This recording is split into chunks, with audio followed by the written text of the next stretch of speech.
সন্দেহের ঘুণ পোকা এমন ভাবে তোমার মধ্যে বাসা বেঁধেছে, তোমাকে সুস্থ করা পৃথিবীর কারো পক্ষে সম্ভব নয়। মাধবীকে নিয়ে আর একটা বাজে কথা তুমি কখনো বলবে না, কারণ মাধবীর মতো মহৎ মেয়ে অন্তত আমি আমার জীবনে কখনো দেখিনি। না না, ক্ষমা নেই। বের করে দে, বের করে দে ওকে। ওর মতো পাপীর কোনো জায়গা নেই এখানে। কি ব্যাপার দিদি, এতদিন আসেনি যে? আমি তো মাধবীকে খুঁজতে গিয়েছিলাম। মাধবীকে পেয়েছো খুঁজে? পেয়েছি। কোথায় কোথায় সে? তাকে একবার আনতে পারবে? প্রথমত আমি তাকে একবার দেখতে চাই, যে সে কিরকম সুন্দরী, যে আমার স্বামী তাকে ভুলতেই পারছে না। তোমার তুলনায় সে কিছুই নয় দিদিমণি। আমার মনে হয় তুমি শুধু শুধু তোমার স্বামীকে সন্দেহ করো। না দিদি, না, আমি ওদের মিথ্যে সন্দেহ করি না। ওদের মধ্যে এখনো সম্পর্ক আছে। জানো দিদি, ওদের ভালোবাসা যদি যদি গভীর হয়ে থাকে, আমি আমি নিজে ওদের মিলন ঘটিয়ে মরে যাব। ছি ছি দিদিমণি, তুমি কেন মরবে? তোমার ঘর সংসার স্বামীকে ফেলে তুমি মরতে যাবে কোন দুঃখে? মরবে তো মাধবী, মাধবীকে মরতেই হবে। এখন তুমি বলো দিদিমণি, মাধবী কিভাবে মরলে তুমি খুশি হবে? আমি আমি জানি না দিদি। যতদিন তার খোঁজ পাইনি ততদিন কত কি ভেবেছি। আর আজ আজ যখন তুমি তার খোঁজ নিয়ে এসেছো, আমি আমি বুঝতে পারছি না দিদি, আমি কি করব। সে যে তুমি বলেছিলে সাগরের জলে ডুবিয়ে ডুবিয়ে কষ্ট দিয়ে মারবে।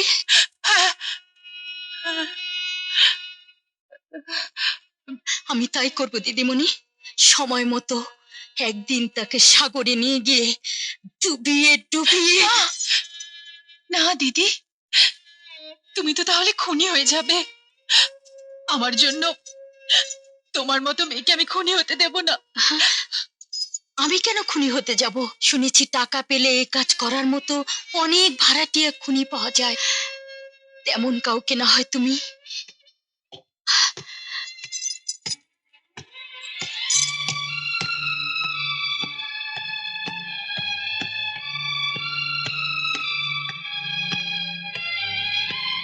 আমি সোজা সাইটে যাব, সেখান থেকে ওবেলা অফিসে ফিরবো। বাড়িতে ফিরতে ফিরতে রাত হয়ে যাবে। তুমি কোথায় যাবে আর কোথায় ফিরবে সেটা আমি খুব ভালো করেই জানি। দেখো শিলা, সন্দেহের ঘুণ পোকা এমন ভাবে তোমার মধ্যে বাসা বেঁধেছে, তোমাকে সুস্থ করা পৃথিবীর কারো পক্ষে সম্ভব নয়। কিন্তু আপনার পক্ষে সম্ভব। একটু বেশি সময় তো ওকে দিতে পারেন আপনি। যে কাজেই যান, ওকে তো সঙ্গেও নিয়ে যেতে পারেন। শোনো, ও তোমার মাধবী নয় যে অন্যের স্বামী চোখ ভোলাতে নিজের রূপে ডালি মেলে ধরবে। শিলা, খবরদার, মাধবীকে নিয়ে আর একটা বাজে কথা তুমি কখনো বলবে না, কারণ মাধবীর মতো মহৎ মেয়ে অন্তত আমি আমার জীবনে কখনো দেখিনি। আমিও দেখব, যখন তার খোঁজ পেয়েই গেছি। খোঁজ পেয়ে গেছো মাধবী? হ্যাঁ, যাও, তাকে সতর্ক করে দিয়ে এসো। বলে এসো যে আমি তাকে খুন করব, পারলে বাঁচিও। আমাকে বাঁচাতে হবে না শিলা, তার মতো মেয়েকে ভগবানই বাঁচাবে। দিলীপ দা,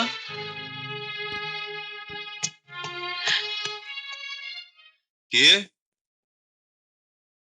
দিলীপ দা, আমি সুমন।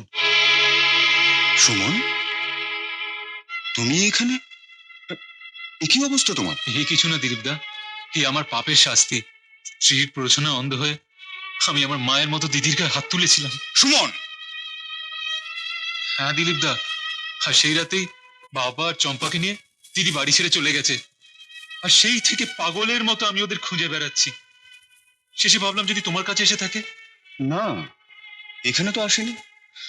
দিলীপ দা, ওদের যদি আমি খুঁজে না পাই, দিদি যদি আমাকে ক্ষমা করে বুকে টেনে না নেয়, তাহলে আমি তাহলে আমি আমার এই জীবন দিয়ে প্রায়শ্চিত্ত করবো দিলীপ দা। আই আই ছেলে, তুমি এখানে তোমার দিদির খোঁজ করতে এসেছো কেন? কে তোমার দিদি? সুমন, তুমি এখান থেকে যাও প্লিজ।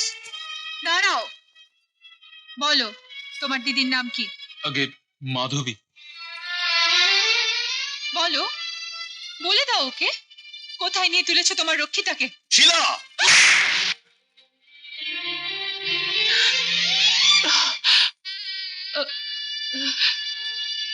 আমি চলে যাচ্ছি দিলীপ দা, আমি চলে যাচ্ছি।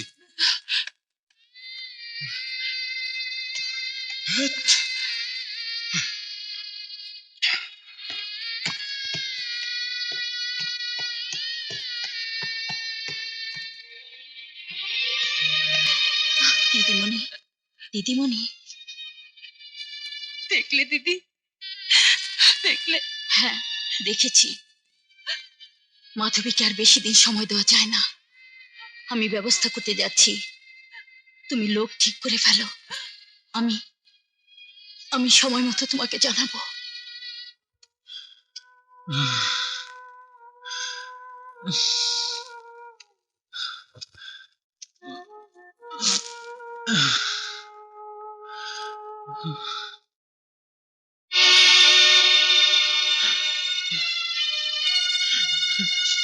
দিদি, দিদি, আরে দিদি রে, সুমন, ওর সুমন, তুই আমার শাস্তি দে, আমার পাপের শাস্তি দে তুই আমার। শাস্তি কেউ কাউকে দিতে পারে না রে ভাই।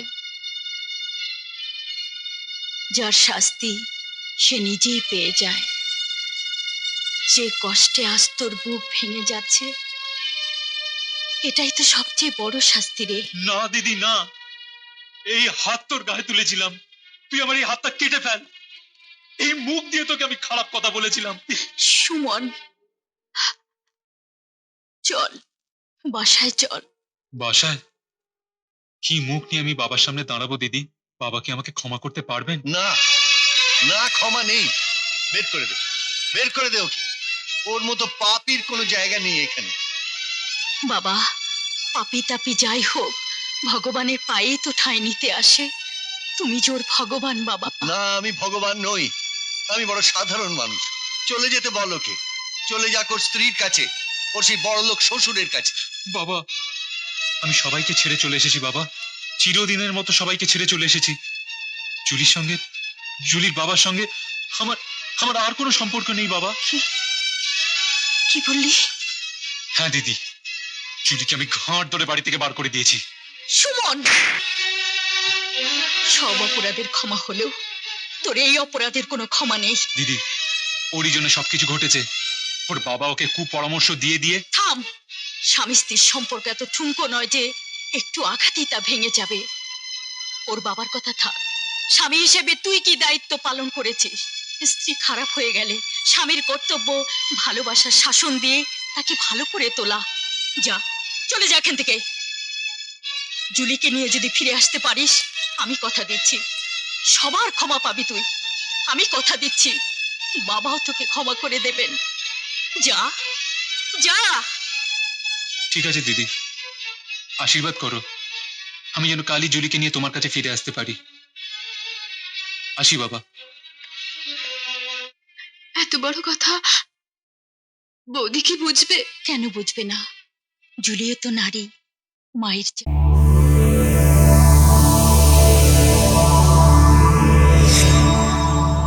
এমন আরো অনেক ভিডিও দেখতে এই চ্যানেলটি সাবস্ক্রাইব করে নিন এবং পাশের বেল আইকনটি প্রেস করে দিন।